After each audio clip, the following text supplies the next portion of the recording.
This is Steve Hackett, and you're listening to No Good Music. The Beatles earned their spurs twice.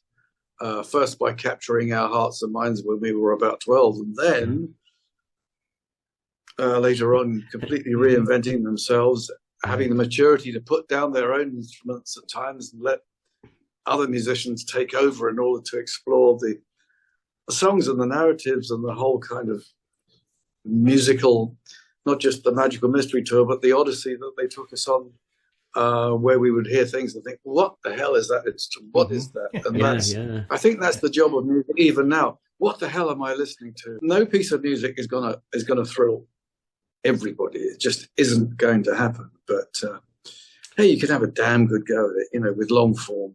I still love albums. The new one is kind of a perfect length for a vinyl album. I didn't realize it was so short. Normally I do albums that are about an hour or maybe even a little bit longer sometimes.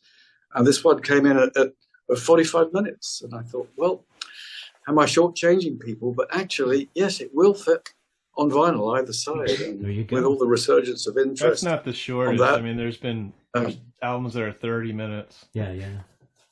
Sure. But if it's on vinyl just right, that's great. 45.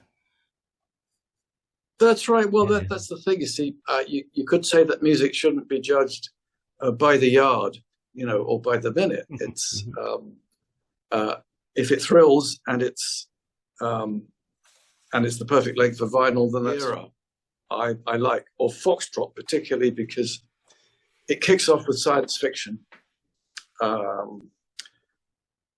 It goes through lots of changes. It includes Supper's Ready, which is this great long piece that all the proggers seem to like. And at the time when we were doing it, nobody was calling us prog.